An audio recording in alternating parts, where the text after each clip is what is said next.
Selamat datang para dangding mania di pengentahu.com. Kali ini saya akan bikin video tentang cara memilih konsol idaman kalian, atau mungkin lebih tepatnya platform game yang paling cocok buat kalian. Karena tidak sedikit yang tanya di kolom komentar. Jadi buat kalian yang bingung pengen beli PlayStation, Xbox, Nintendo, atau mau rakit PC, di sini akan saya coba jelaskan bagaimana cara menentukan platform gaming yang cocok buat kalian. Jadi jangan kemana-mana, ikuti terus pembahasan ini sampai selesai.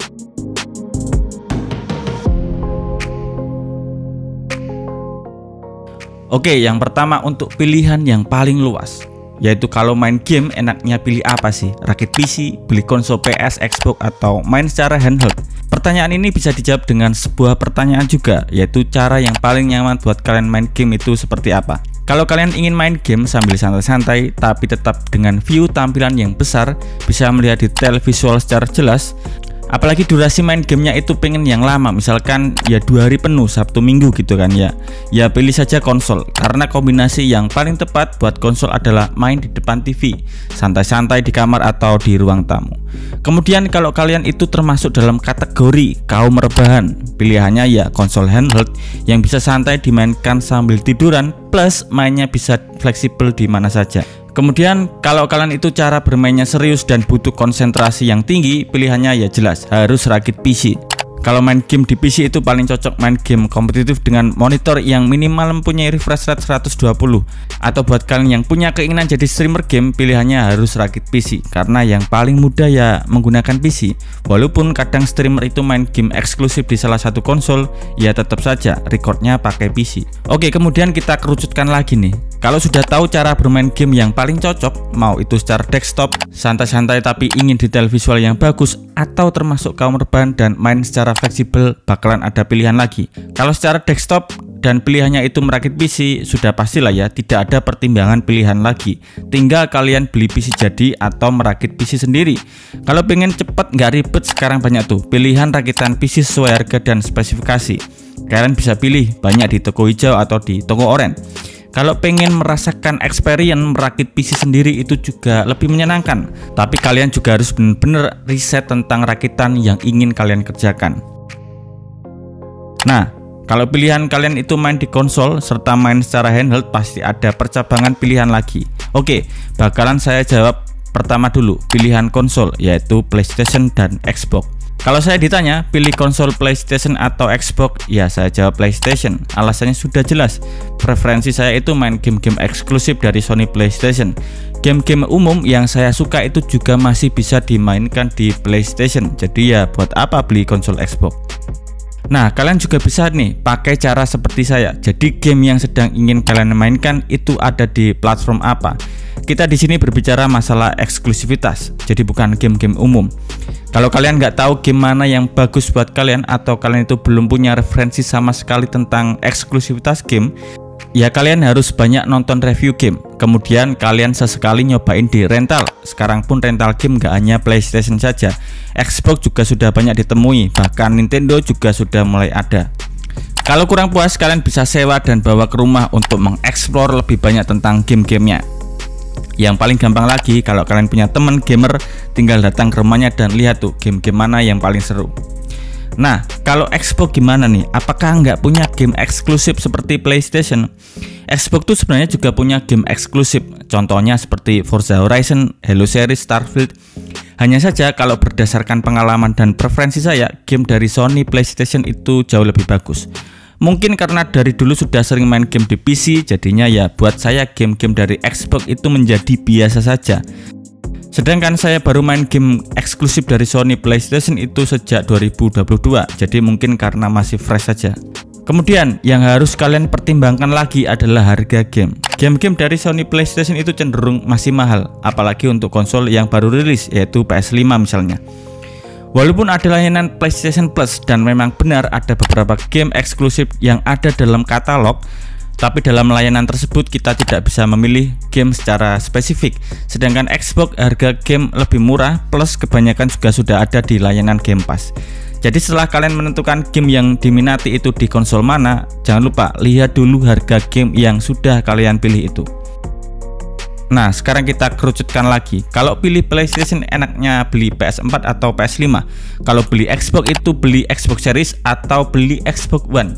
Oke, saya akan jawab dari pilihan PlayStation terlebih dahulu. Kalau kalian seumur hidup belum pernah main game PS ya, atau Anda ini seorang bapak-bapak yang pengen beliin anaknya PS biar betah di rumah, enggak kelayapan gitu kan ya, saya sarankan beli PS3. Karena PS3 sudah barang discontinue dan tidak disupport dari Sony sendiri.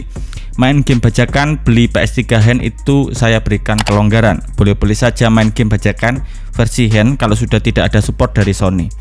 Terus buat yang ragu nih, PS4 atau PS5. Kalau PS4 itu takutnya umurnya pendek karena sudah ada pengganti dan game-game yang dirilis itu nggak support lagi di PS4. Sedangkan kalau beli PS5 masih belum ada budgetnya. Kalau kalian nggak punya budget nih, kalian itu kaum mendang-mending seperti saya. Kalau punya TV Full HD 1080 beli saja PS4 Slim. Kalau kebetulan punya TV 4K beli saja PS4 Pro. Kenapa begitu? Jadi gini, kalau dari awal kalian saja sudah bingung karena budget pas-pasan, percayalah, kalaupun kalian bisa beli PS5, kalian akan kebingungan, nggak bisa beli game dan ujung-ujungnya main game free to play saja. Walaupun rilis game besar sekalipun seperti GTA 6, percayalah ujung-ujungnya kalian nggak bisa beli. Kecuali kalau dari awal kalian tuh emang ngincer salah satu game GTA 6 misalkan, terus kalian nabung, nah itu beda lagi. Di sisi lain, kalau kalian beli PS4 versi apapun itu pada masa-masa akhir seperti ini tetap worth it. Secara masih ada dukungan dari Sony sampai kira-kira 2025 akhir. Game-game online masih bisa dimainkan, harga game-game eksklusif versi PS4 juga sudah banyak diskon dan murah. Oke, mungkin ada pernyataan kalau game PS4 itu sudah basi. Ya buat yang sudah pernah main emang sudah hilang hype-nya. Tapi percayalah, main game itu beda sama nonton film. Seberapa sering pun kalian kena spoiler, nggak bakalan bisa menandingin sensasi bermain game secara langsung. Dengan begitu PS4 masih bisa dimainkan kira-kira 2 tahun lagi lah. Sedangkan kalau PS5, saya sendiri masih menunggu PS5 Pro itu rilis. Jadi kalau semua line up PS5 sudah muncul, baru saya bisa menentukan mana konsol PS5 yang cocok buat saya. Oke, sekarang saatnya saya jawab kalau konsol Xbox itu cocoknya saat ini beli yang tipe apa. Asal kalian tahu, Xbox Series S itu spesifikasinya secara komputasi lebih rendah daripada Xbox One X. Hanya saja Xbox Series itu generasi terbaru, jadi ya sengaja game-game dikunci supaya tidak support di Xbox One. Atau memang para developer sudah tidak merilis gamenya di konsol Xbox One. Nah, buat kalian yang tidak FOMO bermain game dan tidak masalah ketinggalan game-game terbaru, kalian bisa pilih Xbox One Fat yang harganya saat ini 1 jutaan. Paket murah bermain game kalau dengan langganan Game Pass Core. Nah, buat kalian yang tidak ingin ketinggalan game-game terbaru, pilihannya ya Xbox Series. Sejauh ini ada 3 line up yang sudah keluar, yaitu Xbox Series S Robot White All Digital 512GB, Xbox Series S Carbon Black All Digital 1TB, dan Xbox Series X Carbon Black 1TB. Nah, saran saya kalau kalian ingin beli konsol Xbox Series, pilihannya tuh antara Xbox Series S 512GB dan Xbox Series X 1TB. Kenapa begitu? Kan sebenarnya enak-enak aja ada Xbox Series S yang punya kapasitas penyimpanan 1TB. Karena masalah kapasitas pada Xbox Series S juga menjadi sebuah kekurangan buat para gamer yang hanya bisa download beberapa game saja karena keterbatasan kapasitas penyimpanan. Sedangkan ada library game sangat banyak. Nah, yang menjadi masalah di sini adalah harga daripada Xbox Series S Carbon Black 1TB itu nanggung banget, yaitu sekitar 5 jutaan. Tambah sedikit saja sudah dapat Xbox Series S dengan spesifikasi yang jauh lebih tinggi. Kalau mau game-game umum terbaru yang punya jangka waktu yang panjang, pilih saja Xbox Series S karena yang paling murah di antara konsol next gen. Oke, sekarang lanjut. Misalkan kalian itu seorang kaum rebahan dan memilih konsol handheld, apa yang harus dipilih? Karena sekarang juga banyak nih konsol handheld. Ada Nintendo Switch, Steam Deck, ada Asus ROG Ally, ada Lenovo Legion, One X Player, Aya Neo, MSI Cloud, dan mungkin masih ada lagi yang belum saya sebutkan.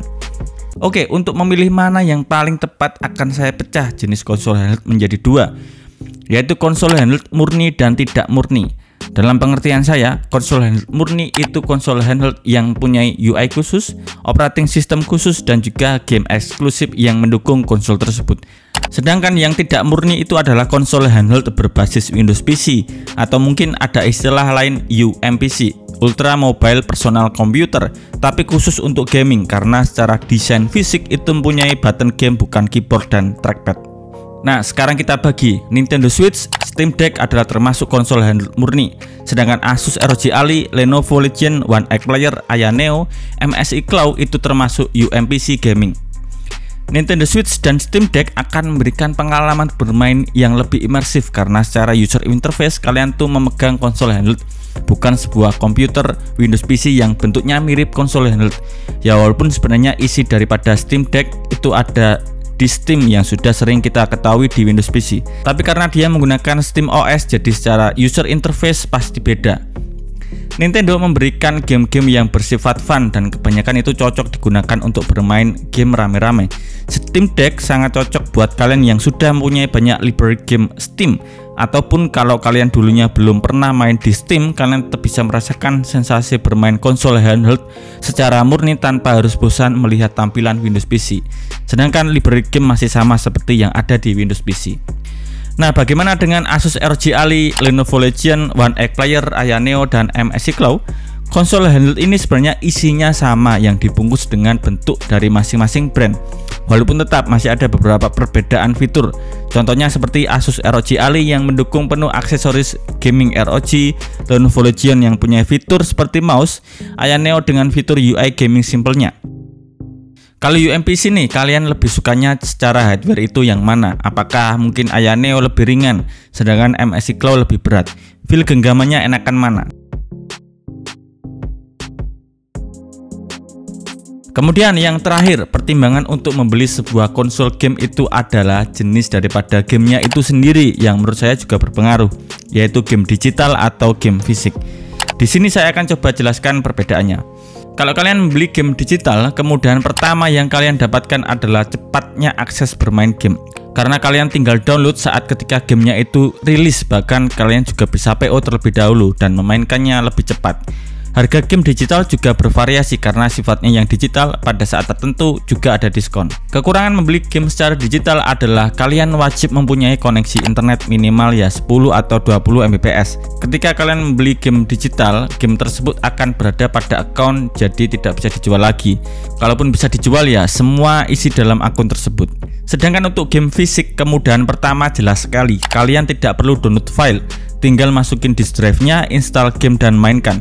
Selain itu, game fisik juga memberikan eksklusivitas limited edition. Biasanya juga bundling dengan konsolnya, dengan tambahan action figure, poster, dan juga aksesoris game lainnya.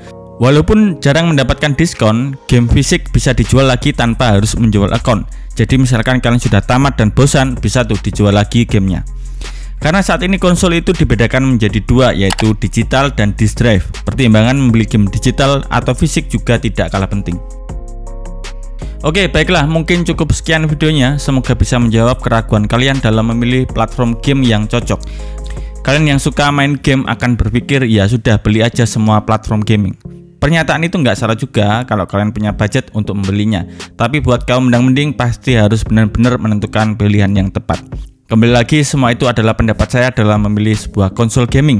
Kalian bisa jadikan sebuah referensi, tapi kembali lagi, semua keputusan ada di tangan kalian masing-masing. Atau mungkin kalian juga mempunyai pendapat yang berbeda dengan saya. Tulis saja di kolom komentar. Saya Adam Savana, sampai ketemu di video selanjutnya.